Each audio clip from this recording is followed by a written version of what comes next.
Bombers. This is Maude, Garrett, Boss Bomb of Geek Bomb, joined by the video content manager, Amy Martinez. Hey, Amy. Hi. We're matching. What up? All Spidey'd out. Not an accident. We are here to talk Spider-Man Far From Home. This is going to be a complete spoiler discussion. We're going to get into what we think about the movie. We're going to break it down. We're going to talk about what works, what hurts, what we liked, those post-credit scenes, plural. So only watch this once you've seen the movie. If you haven't, I have a 60-second spoiler-free review that you can find on Twitter and on Instagram. Alrighty, I guess the first overall thoughts. What did you think? Yay, nay? Was it the bomb or did it bomb? I thought it was the bomb. It was the bomb. Yeah. Hard agree. Yeah, I think... So there's something really scary about going and watching a Marvel movie because your hopes are so freaking high that it takes a lot for you to be like, wow, that was great, you know? Every single Marvel movie, not Sony movie, Marvel movie has been fresh. Yeah.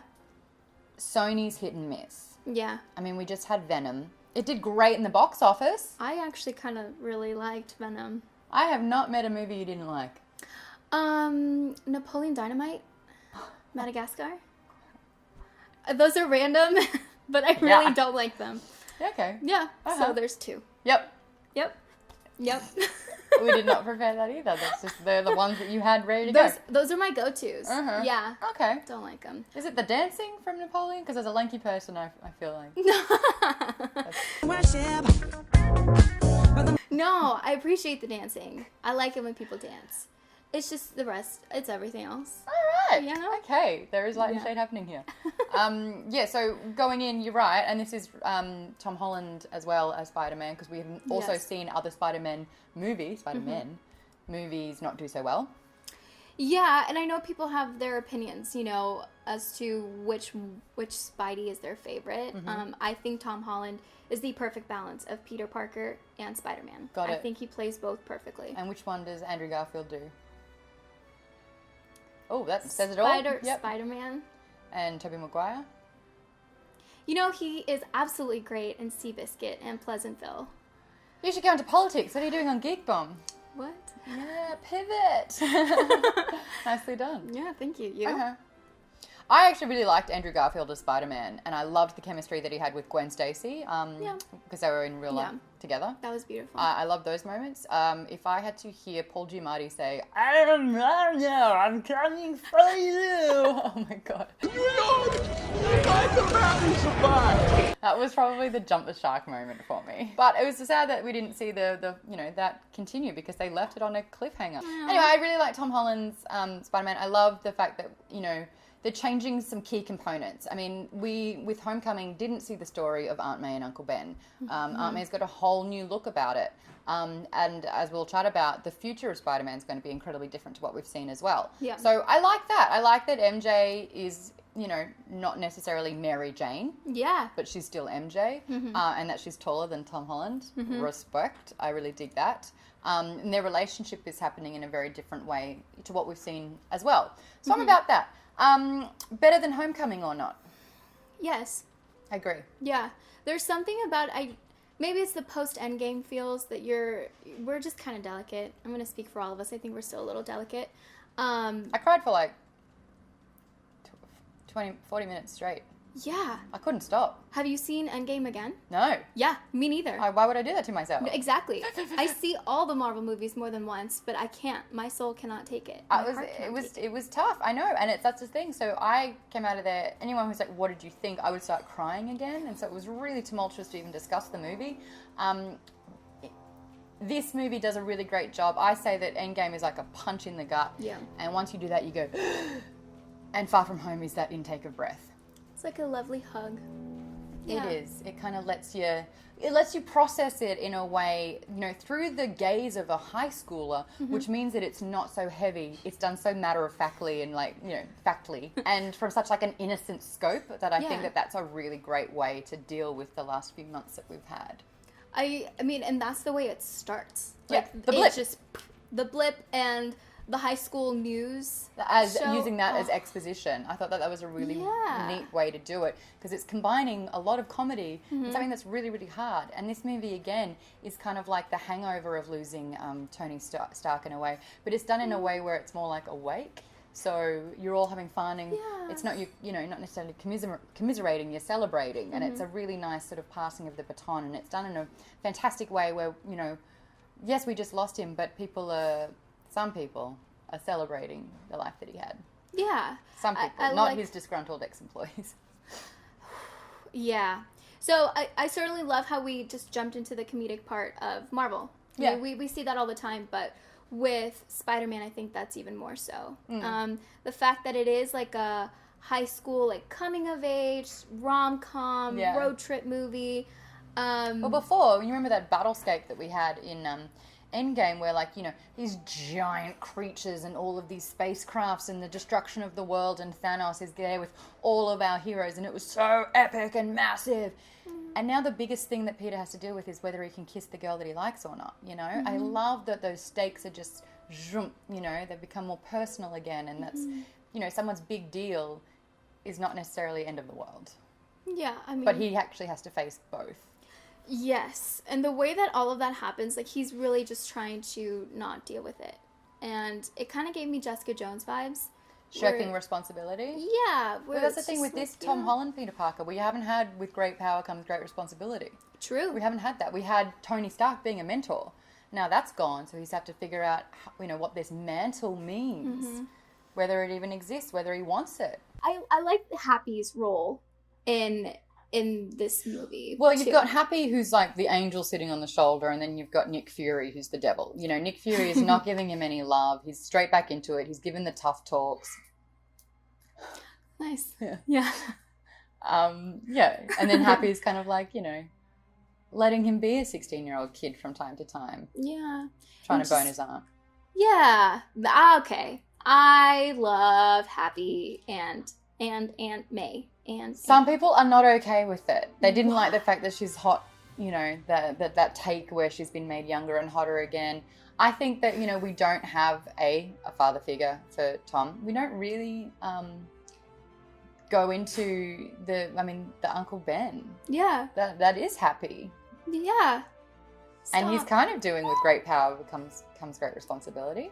Yeah, I mean, he certainly had, it wasn't his Uncle Ben, but it was Tony Stark. So the fact that he lost him, even after Uncle Ben, obviously, because that's presumed, and now he has Happy, I don't know, I really like that. And I like that Aunt May knows that he's Spider-Man, that Peter is Spider-Man. Yes. I love that she's young, and she said, we've already had older Aunt Mays.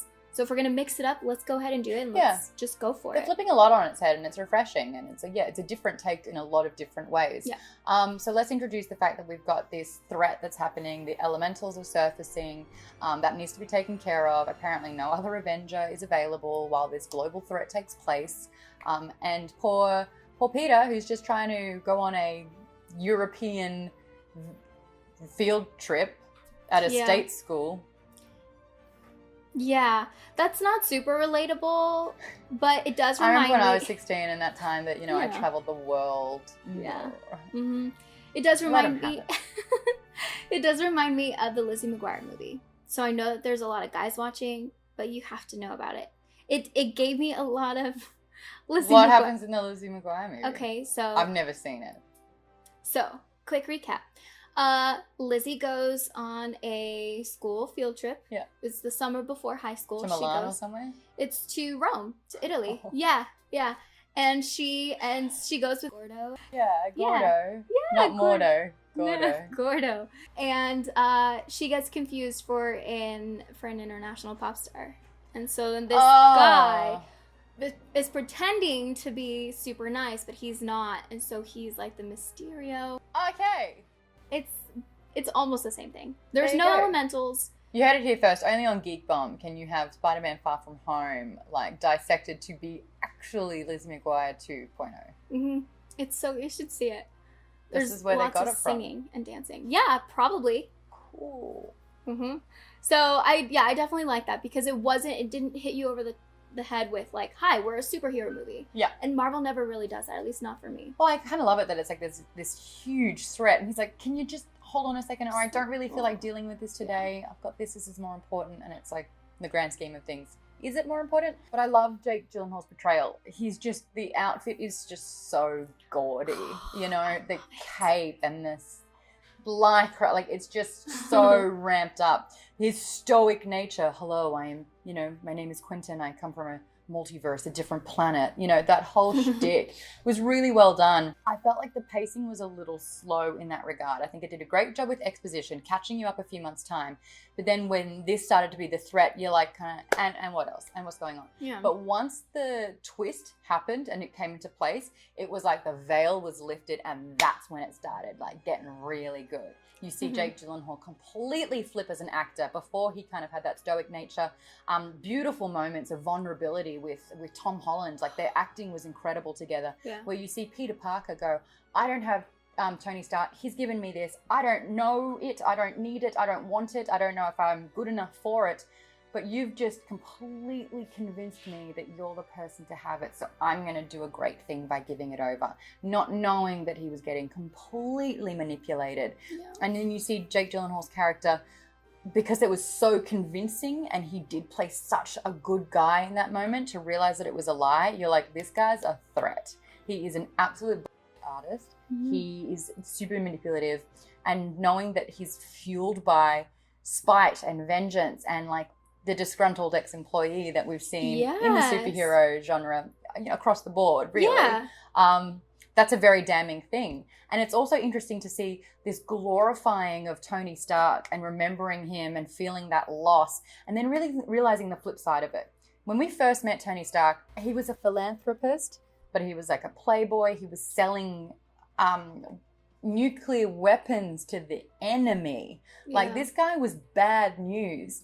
And even though we've seen his growth, that was done behind closed doors or in space a lot of the time. Yeah. So the rest of the world didn't get to see his make good. They didn't really understand or get the full weight of him being a better person. So when you see that flip side of, you know, the fact that Tony pissed off a lot of people with his technology, and those people are banding together to use it and to feel like they are a better person than Tony Stark, even though they're not at all. I like that arc. I even thought it was better that they were able to use characters that were such background sort of noise throughout these movies, where they just played such nondescript characters, but they zoomed in and they're like, this particular person. They did that in Endgame too, where they went back to particular scenes of previous movies. I think that that's really clever because it's the long game storytelling. So I like that, you know, Jake Gyllenhaal's not working alone. He's working with a team. And there's, the technology that they're using, which is Tony's, against him. Brilliant. That was so, and the moment that we see everything that he's been doing, it's obviously, you know, people that are familiar with the comics, they understand like Mysterio is super manipulative and all of that. There's been multiple different iterations of Mysterio. Like, he's been previously, I think he was a magician or he worked in theatrics. There's another one where he actually does have the powers. I think there's one stage Mysterio is like huge and he can shrink down. So there's like, different iterations. But this one, they kind of bypassed the fact that he had natural powers, and it was all quite literally smoke and mirrors, using droids to project and to create this entity that didn't actually exist. And the moment that we see all the droids introduced, it's beautiful. And then even later when we see, you know, all the action sequences with the droids, it's very Matrix-y. Very when they go into the illusion? Yeah. Actually, I got into the Spider-Verse vibes from that. Yeah. I can see that too. Yeah, in the multiverse when they were having the glitches, and it kind of like went with like the different grids and the different obstacles coming up. It was like, live action into the Spider-Verse kind of feel. Yeah. I liked that. So beautiful. And which means multiverse is confirmed. That's what that means. Yeah. Has to. They've said it. Even though they were joking and it was just a story, the words exist now. It's out there. It's canon. Yeah. I think there's something too about the way that everything happened. So it's like, oh, look, it's a superhero movie. But no, we're back to like scaling it down into this is a teen coming of age road trip movie. Yeah. And then nope, look, superheroes. And so it was a nice breather, because if we've already gotten those all superhero, like we've had that. Yeah, all destruction all time. Yeah. With that being said, I think that the kids the young kids, the high schoolers, did amazing. I love their interactions. I think, yeah, that's a lot of fun. I like the chemistry between Tom and Zendaya. I kind of wish there was a little bit more tension. It seemed very one-sided. What side? Peter wanting MJ. Yeah, she's playing it cool. Yeah, but I wish there was a little bit more hints throughout it, because all of a sudden it's like, I like you. What? I don't know. I wish there was like somewhat of a build-up. I see what you mean. Yeah. I don't agree, but I see what you mean. But it's kind of nice that he's chasing her the entire time, and then she realizes that he's Spider-Man. Okay, so we saw that little bit in the trailer. So I was like, okay, so it's going to happen. Yeah. But it's always like those moments before, moments after that scene that you're like, okay, what's really going to happen? And then he fears that, you know, that whole realization where he's like, wait, were you just following me because you thought I was Spider-Man? And then he's kind of heartbroken. And I was like, no, MJ, no. And then it's like, no, like that's not what it was. She likes it. But the fact that she figured it out and then Ned knows, but he's still trying to cover, that was just, I love that. That's a good moment. And this is the thing where it's like, now that we've had the post-credit scenes, which we should probably get into, MJ really only had what felt like 20 minutes of having him to herself without the world knowing. So I kind of wish we saw a little bit more time with MJ and Peter together with him having anonymity. But it is what it is. Post-credit scenes 1 and 2. The fact that Quentin / Mysterio would think to do that before like he fully dies is crazy. It's probably premeditated. I don't know if he was there at all. When he spoke to Edith and said, is he dead? She said that there are no more illusions, but she didn't actually say that he was dead. Didn't confirm that he was dead. And the life that was there, he could still, no, he was not an illusion. I don't know. But I just think you don't trust it. No. Well, there's a lot of things that I don't trust anymore, especially with the second post-credit scene, the Skrulls. Nick Fury wasn't Nick Fury at all. I feel like there's just so many ways that what you're seeing may not actually be what it is. Yeah. Skrulls, so no person that you see in the scene may necessarily be that person. The scene that exists doesn't mean that they just can't go back in time and fix it or change it. Yep. I don't know. The time stone, is that in play anymore, or is the ancient one got that sorted? I thought the ancient one had it. She's got it, and she's going to be quite tight on that one. Yeah. I like that we got that moment between Peter and Happy when he's in the Netherlands. He's like, wait, no, how do I know it's you? So, yeah, it's like tying all that together where you don't know who to trust. You don't know what's real. Like, that can really screw with you. Did you figure it out? Did you know that wasn't So, Nick Fury? the alarm bell that went off was when Nick Fury said to Spider-Man, nice to meet you. I was like, you've met before, though. Right. And that's, and then I was like, did they meet before? God, do I have to go back and watch these movies again? Yeah. So that was one that I was like, But I like that now offers rewatchability. So now that you've seen it, now that you know that information, you want to watch it again so you can see those subtle things that are taking place. Maybe that explains why there are no other Avengers around, or like why they dismiss a lot of information when they bring up key things that it's like, oh, why isn't this in effect? Oh, yeah, no, that just didn't, I'm not sure, so that will make a little bit more sense overall. So it was such a amazing moment to know that like I said, we've seen so many iterations of Spider-Man now. We know that the arc, we know the story. This hasn't happened before. So we are venturing into new territory. What I love is that this is going to be really unpredictable. Like what's happening next, I have no idea where they're going to go with it. What kind of sucks is that we're never going to see Tom Holland's Peter Parker get a job at the Daily Bugle as a photographer or a whatever. But it doesn't mean that Miles Morales can't. I know, like I'm so curious to see what this means. So the way everything ended, now everyone knows that Peter Parker is Spider-Man, which, gosh darn it, that really sucks because that was his story to tell when he was ready. I know, and usually in comics it is him doing that, he gets the say, and this one's taken away from him. And I think that adds to the fact that he's 16 years old, he's just trying to get the girl, he's just trying to live a normal life. There's this overwhelming feeling of helplessness when it comes to Spider-Man now. Yeah. But then, we also see in his montage that he's able to take up the mantle in the sense where he's got technology and he's learning how to build his own suit. He sees the danger. He's like realized that he's up against a bunch of droids and what they're capable of. So he builds technology and things that are going to fight that actual threat. We see our little boy growing up. That was a good moment. So does Happy. The way Happy looks at him when all that's going on, you're like... He's proud. He's proud of his boy. Yeah. Yeah. Yeah, I think also just... I think everyone really does a good job of being there for Peter, like in any way they can. So like Happy's there, Aunt May, even though she's across the country, world, globe. Well, she kept packing the suit knowing. She's just like, just take it. Come on, dude. Stop trying to, get away from what your fate is. This is your life. Yeah, I like that suit that he does make. I like that it's like darker. And then even before there was that other suit, it's all black. Kind of gave me... Oh, SWAT vibes. Yeah. SWAT man. Spider SWAT.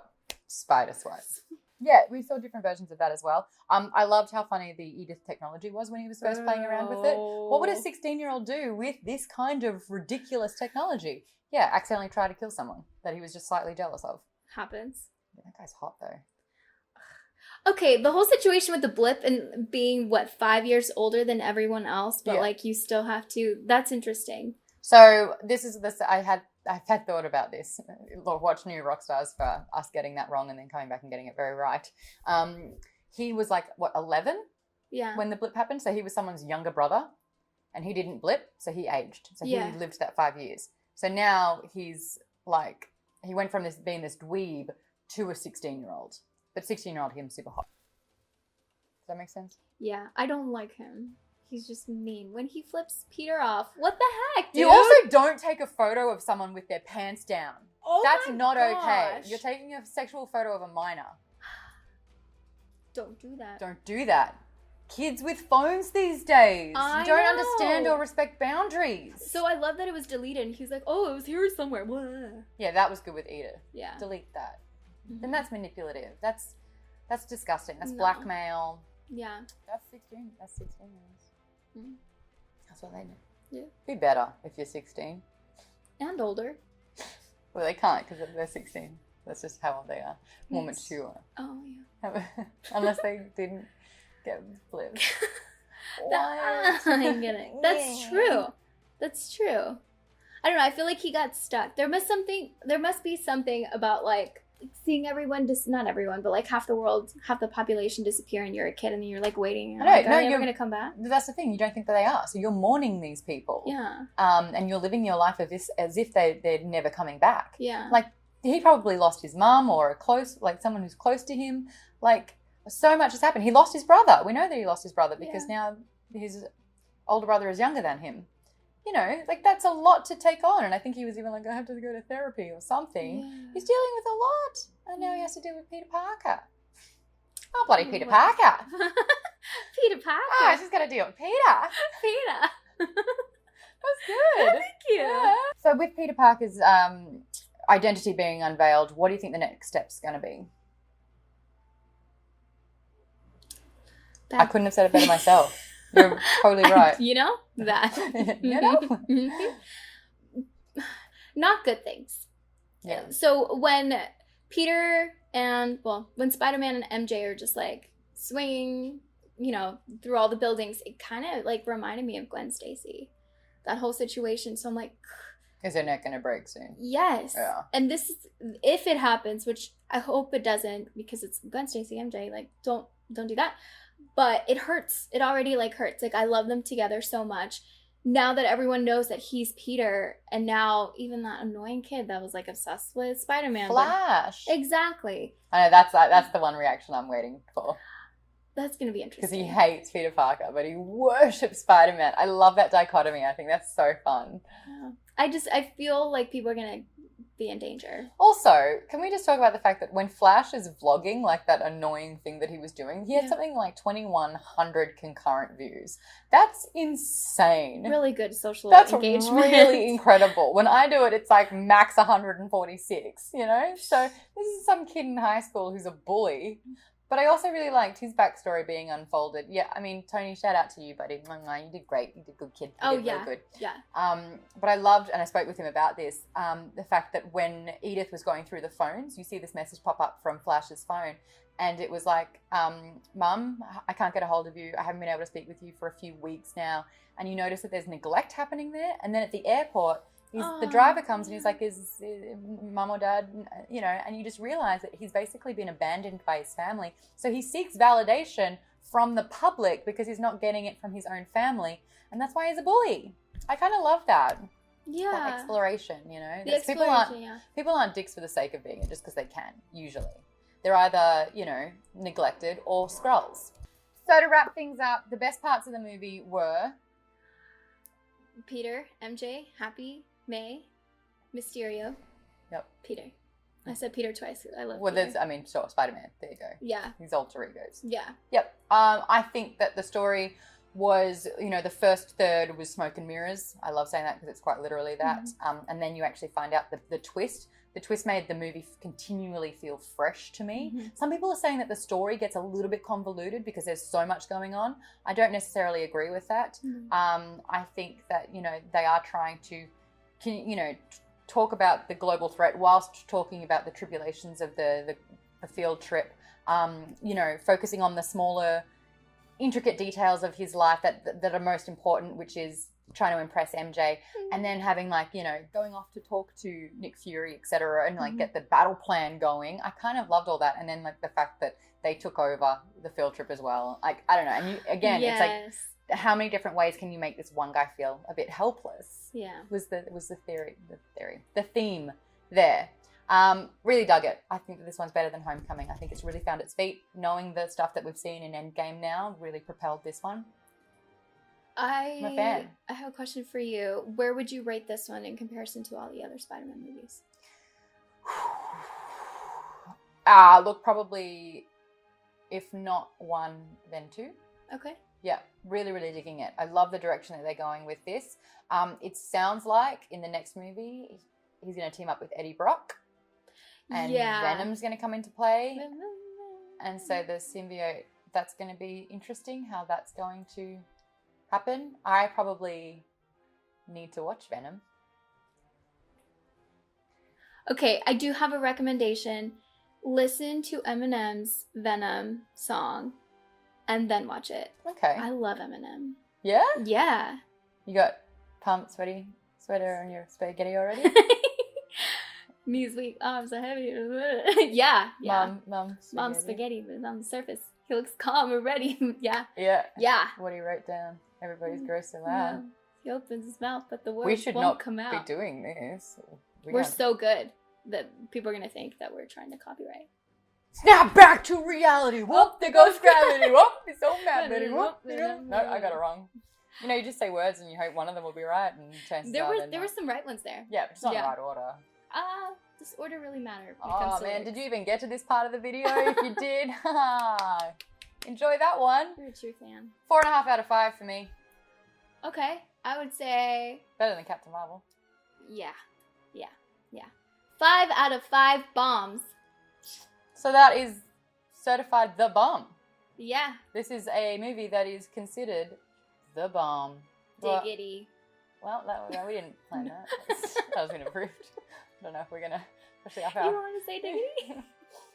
Do I diggity that? I'm not sure. Who are we talking? Thank you so much for joining me. If you do want to follow along with adventures at Maude Garrett. At Amy Cassandra MTZ. That's me. It's just a long. Like, you really had to figure that one out, huh? What? How you were going to get Amy Cassandra Martinez in, like. Yeah, I mean, Martinez is usually abbreviated MTZ, so I'm like, yeah, you know me. And we're also going to launch our music career really soon. Geek Bomb's going to drop their debut album. That'll be exciting. Yeah. It's going to be debut. I say debut. Why do I say debut? Why? What do you mean? I say Tuesday as well instead of Tuesday. Debut is right. It is? Yeah. It's not D-butt. No. Oh. Okay. What else would it be? Well, okay. Debut. No one says that. They say Call of Duty. I know. Duty. We could go on forever. Thanks so much for watching, guys. Make sure you subscribe. We've hit 100,000. What?